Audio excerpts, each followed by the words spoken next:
My girlfriend is an alien episode 3। इसमें mister Feng और जायुकी साथ में होते हैं। मिस्टर फेंग जायुकी को बचाने की पूरी तरह से कोशिश कर रहे होते हैं कि इस लड़की को इतनी ठंड लग रही है, मैं इसे ऐसे छोड़ के नहीं जा सकता। तब पूछते हैं चलो मैं तुम्हें हॉस्पिटल लेके चलता हूँ, पर जायुकी इसके लिए मना कर देती है क्योंकि उसे पता है कि डॉक्टर के पास जाने से उन्हें पता लग जाएगा कि मैं एक एलियन हूँ। वो मिस्टर फेंग को बोलती है कि प्लीज़ आप मेरे पास बैठिए, मुझे आपसे ही अपनी प्रॉब्लम सॉल्व होती दिख रही है। वो उसे बहुत ज़्यादा हक कर लेती है, उसके करीब आ जाती है। मिस्टर फेंग भी उसे इस हालत में छोड़ना नहीं चाहते, वो उसे हक कर लेते हैं और वहीं पे वो दोनों सो जाते हैं। नेक्स्ट डे मिस चाय आती है और ये सब देखती है कि जायुकी मिस्टर फेंग की बाहों में लेटी है, क्यों ना इसका फ़ायदा उठाया जाए। वो उनकी एक दो फ़ोटो क्लिक कर लेती है कि वो तो बहुत ज़्यादा हॉट न्यूज़ बन जाएगी अगर मैंने इनको बाहर दिया। तभी वो जैसे ही जा रही होती है तो मिस्टर फैंग को आवाज़ आती है मिस जायकी जाने की और वो उठ जाते हैं। तभी जायकी भी उठ जाती है कि आप मेरे पास क्या कर रहे हो। जायकी सोचने लगती है कि मिस्टर फैंग मेरे पास क्या कर रहे हैं। मिस्टर फैंग कहते हैं कि तुम आखिर चाहती क्या हो, तुम फ्रेंडली से चाहती क्या हो मेरे भाई से। वो कहती है नहीं, मैंने तो ऐसा कुछ नहीं किया। तभी वो कहते हैं कि तुम यहाँ रात में क्या कर रहे थे। जायकी कहती है कि मुझे नहीं पता कि मुझे इतनी ठंड क्यों लग रही थी। मिस्टर फैंग कहते हैं कि तुम्हारी बॉडी पूरी ठंडी पड़ी थी और तुम्हें इतनी ठंड लग रही थी, मैंने डॉक्टर के पास जाने के लिए कहा और तुमने मना कर दिया। जायकी इस बात को घुमाती है और ये सोचने लगती है कि मेरे इतने लो टेम्परेचर में ये मुझे इतनी गर्माहट कैसे दे रहा था। क्या ये मेरी प्लेनेट से है या इसकी बॉडी अलग है, इसकी बॉडी से मुझे गर्माहट कैसे मिल रही थी, ये सोचती है। और वहीं मिस्टर फैंग वहाँ से चले जाते हैं। मिस्टर फैंग को जाते हुए मिस चाय कहती है कि आप प्लीज़ जब मर्जी यहाँ आ सकते हैं और मैं आपका बहुत बहुत स्वागत करूँगी। वहीं मिस जायकी ऊपर आती है और कहती है मिस चाय मैं बहुत परेशान हूँ, मैं बहुत उदास हूँ। जायकी को ऐसा देखकर मिस चाय कहती है कि बैठो, आज मैं तुम्हें ब्रेकफास्ट कराती हूँ, सारा ब्रेकफास्ट मेरी तरफ से है, जो मर्जी खाओ। और वो उसको वो वाली फ़ोटो दिखाती है जिसमें मिस्टर फैंग की बाहों में जायकी होती है। वो कहती है कि ये देखो अब हम अमीर बन सकते हैं। जायकी उस पिक को देखकर उसे डिलीट कर देती है। मिस चाय कहती है कि तुमने इसको डिलीट क्यों किया, इससे हम अमीर बन सकते थे, इसमें तुम्हारे अमीर घर में शादी हो सकती थी, बेवकूफ़ लड़की तुमने ऐसा क्यों किया। वहीं दूसरी ओर फ्रैंकली मिस्टर फैंग के ऑफिस आ जाता है, जो कि उसका भी ऑफिस होता है। वो कहता है कि भाई तुमने मुझे यहाँ क्यों बुलाया। वो फ्रेंकली से बात करता है कि तुम उस लड़की के पीछे क्यों हो, वो लड़की तुम्हारे लिए ठीक नहीं है। तब फ्रेंकली बोलता है कि भाई आप ऐसी बातों मत करो, आपकी तो कितनी एक्स गर्लफ्रेंड है, आप ये बात करते हुए अच्छे नहीं लगते। तभी मिस्टर फैंग उसे बताते हैं कि तुम अपनी पेंटिंग पे ध्यान दो, तुम्हें पता है ना कि एग्जीबिशन स्टार्ट होने वाला है। तब फ्रेंकली बोलता है कि मुझे पता है भाई कि तुमने उसमें बहुत पैसा लगाया है, पर मेरी पेंटिंग जब मर्जी मैं नहीं बना सकता, जब उसका मेरे को मन होता है और जब मेरा दिल लगता है तभी वो पेंटिंग बना सकता हूँ। आपने तो देखा ही था ना कि मैंने पेरिस में अवार्ड जीता है, मैं पेंटिंग बहुत अच्छा करता हूँ। तभी मिस्टर फैंग बोलते हैं कि तुम्हें अपनी पेंटिंग इम्प्रूव करने की ज़रूरत है और वो उसे अपनी लैपटॉप पे एक पेंटिंग को दिखाता है कि इस पेंटिंग को देखो। तब मिस्टर फैंग कहते हैं कि इसमें तुमने अपनी भावनाओं को छुपाया है, तुम्हारा डेजी से जो प्यार था वो उसमें साफ झलकता है। ये बात सुनकर फ्रेंकली थोड़ा इमोशनल हो जाता है।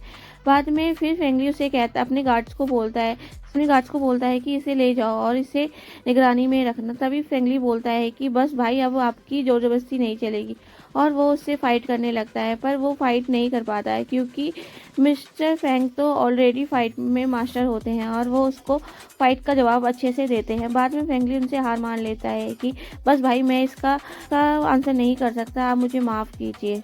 वहीं दूसरी ओर मिस जायकी फिर मिस्टर फैंग के ऑफिस आ जाती है और वो अंदर जाने की कोशिश करती है। वहीं उसे रिसेप्शनिस्ट रोक देती है, कहती है कि मैम आप अंदर नहीं जा सकते, आपको किससे मिलना है मुझे बताइए।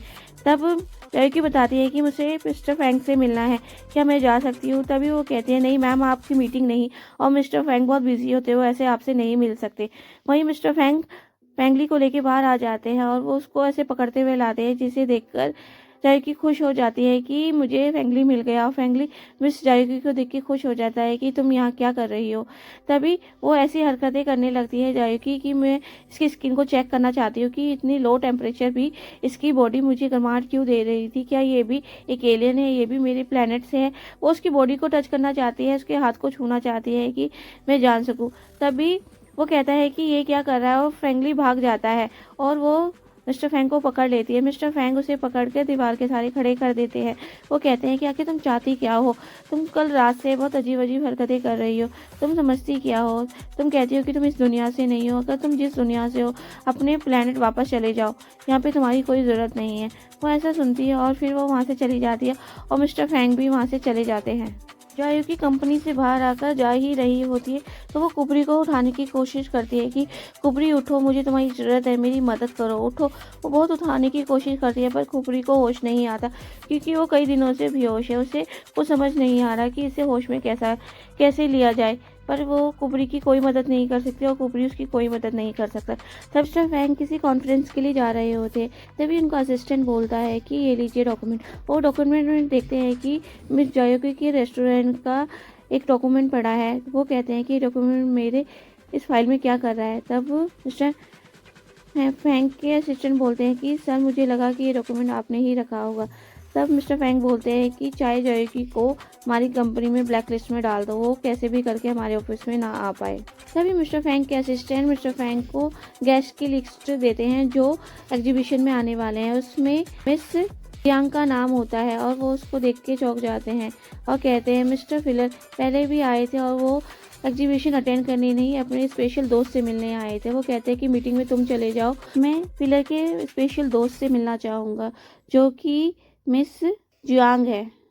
वहीं दूसरी ओर जायोकी अभी वो सामने देखती है कि ये तो वही होटल है जहाँ पे फ्रेंकली था, क्या वो यहाँ पे फ्रेंकली दोबारा होगा? और वो अंदर चली जाती है और अंदर जाकर वो एक रूम को लॉक करती है जिसमें फ्रेंकली बाहर निकलता है और कहता है कि तुम यहाँ क्या कर रही हो? तभी वो कहती है कि तुम यहाँ पे फ्रेंकली जायोकी को देख के खुश हो जाता है और उसे अंदर ले जाता है। उसे कहता है कि पेंटिंग एक आर्ट है, उसे करने का मन है, मैं बहुत अच्छी पेंटिंग करता हूँ और मैं यहाँ पे छुपा हूँ, किसी को पता भी नहीं। जबकि मिस्टर फैंग के जासूस उस पर नज़र रख रहे होते हैं और वो मिस जायोकी को कहता है कि तुम मेरी मदद करोगे और वो उसको बिठा के उसकी पेंटिंग करने लगता है। वहीं दूसरी ओर मिस्टर फैंग मिस जियांग के घर पहुँच जाते हैं और बोलते हैं कि मिस फिलर इस एग्जीबिशन में पहले भी आए थे और वो यहाँ एग्जीबिशन अटेंड करने नहीं आए थे, स्पेशली वो आपसे मिलने आए थे। इस सब से आपका क्या लेना देना है कि आपने ही मिस फिलर को इस एग्जीबिशन में आने के लिए तैयार किया था? और ये बात सुन के मिस जियांग कहती है तुम क्या सोचते हो, तुम्हें क्या लगता है? तभी मिस्टर फैंग कहते हैं कि आखिर तुम चाहती क्या हो? पर वो उसकी बात समझ नहीं पाते और पूछते हैं कि क्या हम पहले मिले हैं? वो कहते हैं कि तुम्हें क्या लगता है कि मैं तुम्हारी गर्लफ्रेंड हूँ? ऐसा कुछ नहीं है, मैं तुमसे पहले कभी नहीं मिली। वहीं फ्रेंकली जायोकी को उसकी पेंटिंग दिखाता है कि मैंने तुम्हारी ये पेंटिंग बनाई है और जायोकी उसको इतने अजीब तरीके से देखती है कि ये पेंटिंग कितनी अजीब लग रही है और फ्रेंकली बहुत खुश होता है उसको दिखाते हुए। जायोकी फ्रेंकली को बोलती है कि तुम फ्लर्ट बहुत करते हो और फ्लर्ट करते हुए बहुत खूबसूरत लगते हो। वहीं दूसरी ओर फ्रेंकली जब अपनी माँ के पास जाता है तो कहता है माँ प्लीज़ मेरा क्रेडिट कार्ड एक्टिवेट कर दीजिए, मुझे इसकी ज़रूरत है। तभी उसकी माँ उसे लालच देती है, कहती है कि मैं क्रेडिट कार्ड एक्टिवेट कर दूंगी, तुम ये एग्जीबिशन और पेंटिंग छोड़ दो। तभी फ्रेंकली बोलता है कि मैं ये एग्जीबिशन वैसे भी नहीं चाहता। ये बात सुनकर उसकी माँ बहुत खुश हो जाती है और कहती है ये लो, क्रेडिट कार्ड दे देती है और फ्रेंकली चला जाता है। वहीं जब वो जाता है तो उसका पर्स वहीं रह जाता है और जब वो पर्स देखती है तो पर्स में जियांसू की फोटो होती है और वो फोटो उस फोटो से मिलाती है जो मिस्टर फैंग के साथ उस लड़की की फोटो होती है। वो कहती है कि ये लड़की दोनों सेम है। ये बात अपने भाई को बताती है। वो कहती है कि भाई मिस जियांग के बारे में इंफॉर्मेशन निकालो। वहीं दूसरी ओर मिस्टर फैंग कहीं जा रहे होते हैं, उनको एक पेंटिंग रिसीव होती है जो मिस्टर फैंगली ने बनाई होती है। वो समझ जाते हैं कि ये पेंटिंग जायोकी की है और उन्हें लगता है कि जायोकी उसके पास ही इधर उधर घूमती रहती है और वो कहते हैं कि मिस चाय को बोलो कि वो हमें लंच डिलीवर करे ताकि वो इसमें बिजी रहेगी और फैंगली से भी दूर रहेगी।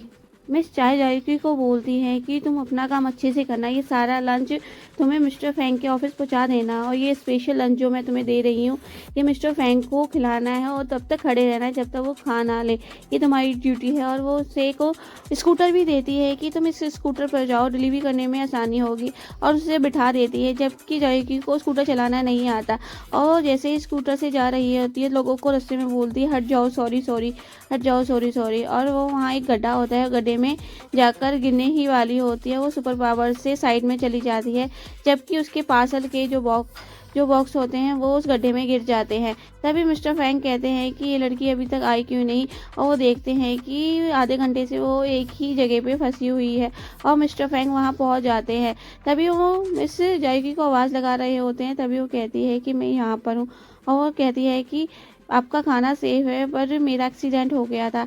तभी मिस्टर फैंग बोलते हैं अगर तुम्हें स्कूटर चलाना नहीं आता तो तुम इसका यूज़ क्यों कर रही हो, मैं ऑर्डर कैंसिल कर देता हूँ। तब जायकी कहती है कि अभी तो आधा घंटा है, अभी टाइम भी कंप्लीट नहीं हुआ। थर्ड एपिसोड का फर्स्ट पार्ट यही खत्म होता है।